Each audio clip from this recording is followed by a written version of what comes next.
Kali ini dalam rangka pengantar filsafat dan logika, kita akan berkenalan dengan epistemologi.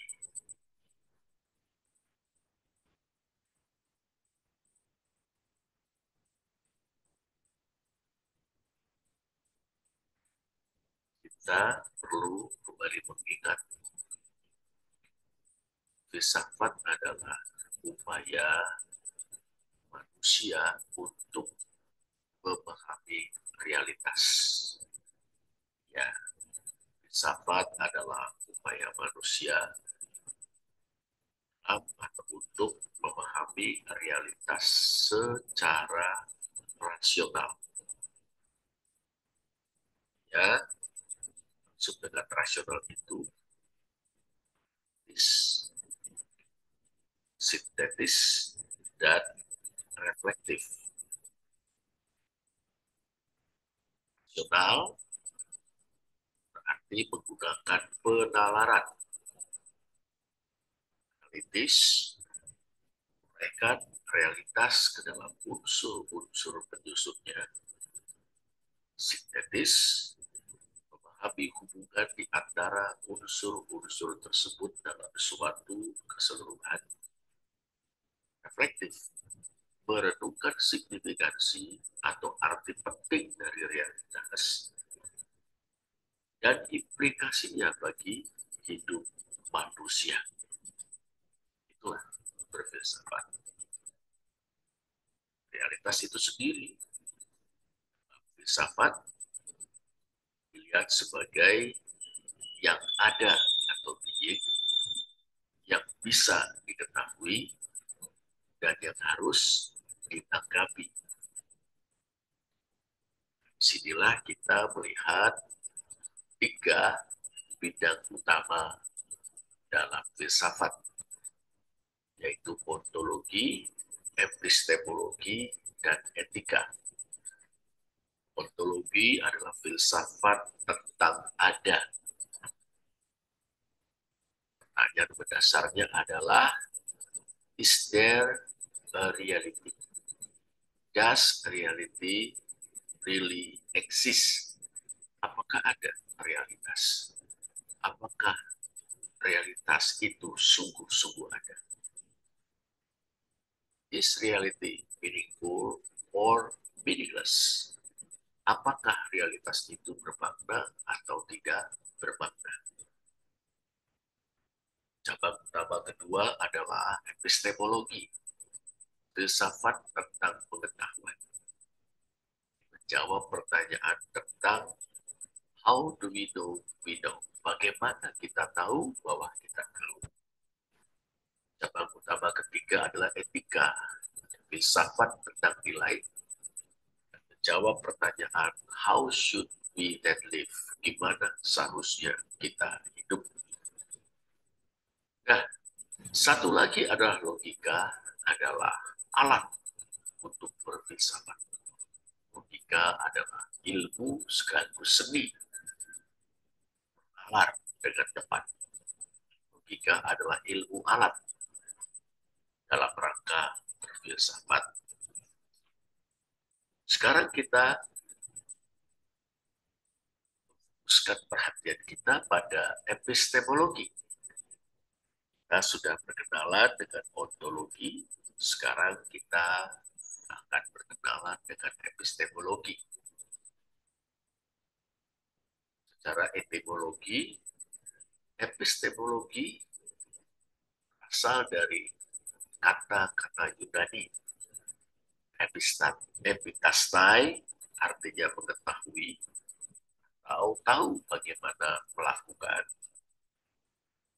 Atau episteme, keterampilan, keahlian, pengetahuan. Epitastai adalah kata kerja, mengetahui, tahu bagaimana melakukan sesuatu. Sedangkan episteme adalah kata benda, yang berarti keterampilan, keahlian, atau pengetahuan. Sedangkan logos, wacana, konsep, atau pengetahuan. Nah, Nah, epistemologi yang terbentuk dari kata episteme dan logos atau epitastai dan logos itu adalah studi filsafat tentang natur, sifat dasar, cakupan, dan metode-metode pengetahuan, serta bagaimana kita bisa tiba pada keyakinan atau kepastian bahwa pengetahuan itu benar.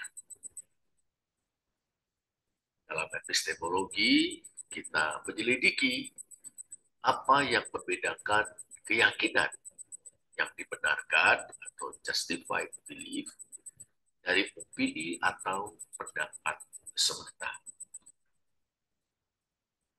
Kita mengajukan, atau untuk itu kita mengajukan pertanyaan-pertanyaan epistemologis.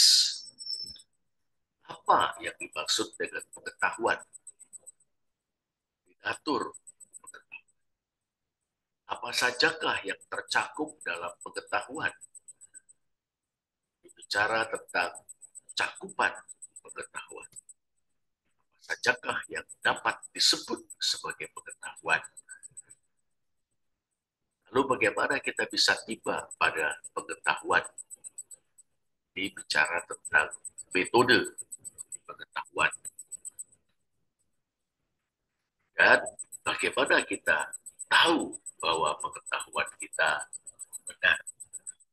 Ini menyangkut justifikasi atau pembenaran pengetahuan. Kita coba terapkan secara sederhana pertanyaan-pertanyaan ini dengan menjadikannya analisis epistemologis atau pertanyaan-pertanyaan epistemologis. Misalnya kita memiliki pernyataan, saya punya pengetahuan. Analisisnya adalah apa yang saudara maksud dengan pengetahuan. Ini menyangkut natur atau sifat dasar dari pengetahuan. Bagaimana cara saudara meraih atau mendapatkan pengetahuan? Ini menyangkut metode pengetahuan. Apakah saudara percaya bahwa pengetahuan saudara benar? Ini menyangkut keyakinan akan pengetahuan atau suatu kepastian bahwa pengetahuan kita benar. Selanjutnya, bagaimana saudara dapat mempertanggungjawabkan kepercayaan atau keyakinan saudara bahwa pengetahuan saudara benar? Ini menyangkut justifikasi pengetahuan atau kebenaran pengetahuan. Nah, sekarang kita coba melihat ya, prasuposisi atau pengandaian dasar dari pengetahuan. Suatu yang dinamakan pengetahuan mengasumsikan atau memprasuposisikan hal-hal tertentu. Di atas landasan prasuposisi inilah kita berbicara tentang kemungkinan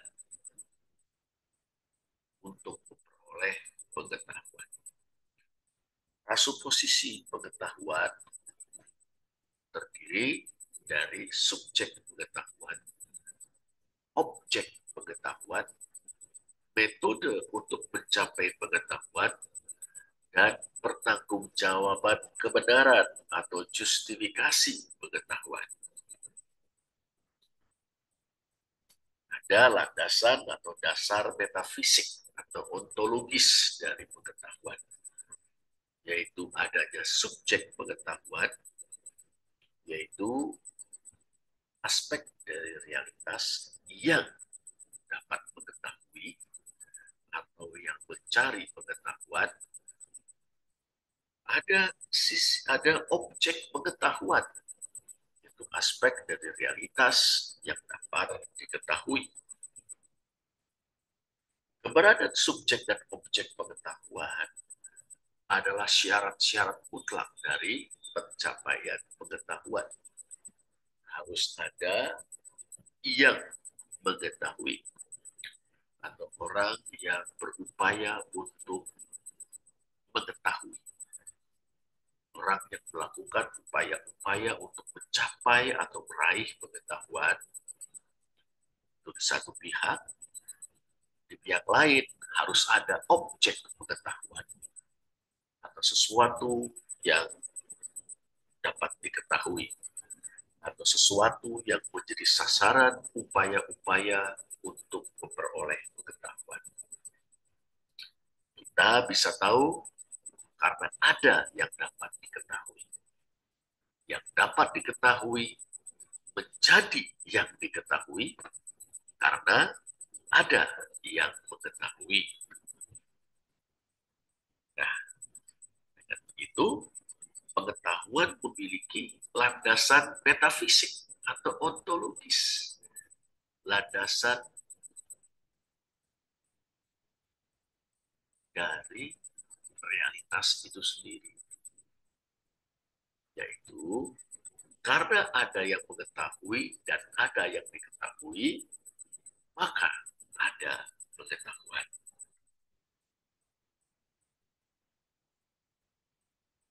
Ada yang mengetahui adalah the knowing self atau diri yang mengetahui. Kita menyebutnya principium cognoscendi internum, prinsip pengetahuan internal. Bicara tentang the knowing self, diri yang mengetahui atau subjek yang mengetahui. Yang kedua adalah something there outside, inside the knowing self. Ada sesuatu di luar atau di dalam diri yang mengetahui. Ini kita sebut principium cognoscendi externum. Ini menyangkut objek pengetahuan, prinsip pengetahuan di luar. Dalam arti sesuatu yang menjadi objek pengetahuan. Yang ketiga adalah mental distance between the knowing self and something there to create an interaction between the knowing self and something there. Ada suatu jarak mental antara diri yang mengetahui dan sesuatu untuk menciptakan sebuah interaksi antara diri yang mengetahui dan sesuatu yang diketahui. Di sana ada awareness about the distinction between subject and object, ada suatu kesadaran ya, tentang perbedaan antara subjek dan objek, dan alertness, interplay between objectivity and subjectivity. Ya, ada suatu kesadaran, kewaspadaan ya, tentang interplay, hubungan timbal balik antara objektivitas dan subjektivitas. Ya. Objektivitas bahwa pengetahuan itu berorientasi pada objek, subjektivitas bahwa pengetahuan itu diupayakan oleh subjek, tidak lain dari the knowing self itu sendiri. Bicara tentang kebenaran pengetahuan, kita mengutip perkataan filsuf besar Aristoteles. To say of something which is that it is not, or to say of something which is not that it is false. However, to say of something which is that it is, or of something which is not that it is not, is true. Wah, kalimatnya sepertinya rumit sekali, ya sebetulnya tidak terlalu sulit memahaminya. Kalau diterjemahkan, mengatakan tentang sesuatu yang adalah itu, bukan itu, atau mengatakan tentang sesuatu yang bukan itu adalah itu salah, adalah suatu kesalahan. Tapi mengatakan tentang sesuatu yang adalah itu mengatakan tentang sesuatu yang bukan itu adalah bukan itu adalah benar atau itulah kebenaran. Jadi bicara tentang representasi itu ya itu keliru kalau dikatakan bukan itu. Bukan itu ya bukan itu. Bukan itu keliru kalau dikatakan sebagai itu. Sekarang kita lihat secara singkat tiga metode pengetahuan, yaitu rasionalisme, empirisisme, dan transcendentalisme. Metode pengetahuan rasionalisme bersifat a priori atau non-empiris. Pengetahuan ya, artinya ya pengetahuan bersifat independen dari pengalaman, atau pengetahuan itu mendahului pengalaman, hanya membutuhkan penggunaan rasio. Ini tokoh utamanya adalah René Descartes yang hidup dalam kurun waktu 1596 sampai dengan 1650. Dalam pandangan beliau, rasio adalah the thinking self yang meragukan segala sesuatu, yang pada akhirnya tiba pada suatu kepastian tentang keberadaan the self itu sendiri. Pepatahnya sangat terkenal, cogito ergo sum. Aku berpikir maka aku ada. Aku meragukan segala sesuatu. Tapi kemudian aku tiba pada suatu kepastian bahwa ada yang tidak bisa kuragukan, yaitu bahwa aku ragu-ragu. Karena yang ragu-ragu adalah aku. Dan meragukan itu sendiri adalah suatu proses berpikir, maka sudah pasti dan tidak bisa disangsikan lagi bahwa aku ada. Nah, dari situ kemudian diketahui bentuk-bentuk geometris dan operasi hitung dalam pikiran. Bentuk geometris ya, segi 4, sangkar, segi panjang, segitiga, lingkaran. Bahkan yang ada dalam pikiran kita sesuatu yang pasti. Begitu juga operasi hitung, ya. Penjumlahan, pengurangan, pembagian, perkalian dalam pikiran kita. Juga hal-hal yang pasti, pengetahuan yang pasti. Dan kepastian tentang keberadaan Allah, sang kebenaran, sebagai postulat yang menjamin bahwa kita tidak sedang berilusi, jamin bahwa apa yang benar dalam pikiran juga benar dalam ketika diterjemahkan di luar atau keluar dari pikiran kita. Metode pengetahuan berikutnya adalah empirisisme. Metode ini bersifat a posteriori atau empiris. Pengetahuan dimungkinkan hanya melalui pengalaman-pengalaman indrawi. Panca indera kita menghubungkan the knowing self kita dengan something there dan memberikan data atau informasi tentang something there itu kepada the knowing self. Ini sangat berbeda ya, kontras dengan rasionalisme. Tapi empirisisme ini ada dua tipe. John Locke yang hidup tahun 1632 sampai 1704 yang berpendapat bahwa data atau informasi itu bersifat objektif. Di data atau informasi yang diberikan oleh panca indera kita kepada pikiran kita itu sesuai dengan kenyataan. Kalau kalau kita lihat ada pohon di sana, ya memang ada pohon. Daunnya hijau, ya memang daunnya hijau. Misalnya seperti itu. Tetapi kalau menurut David Hume yang hidup tahun 1711 sampai 1776, data atau informasi bersifat subjektif karena merupakan impresi atau kesan saja dari kenyataan. Kita melihat di sana ada pohon, sebetulnya kita yang sampai dalam pikiran kita adalah kesan tentang pohon, kesan tentang keberadaan pohon itu sendiri, kesan tentang daun dan warna daun, kesan tentang bentuk batang, cabang dari pohon itu dan sebagainya.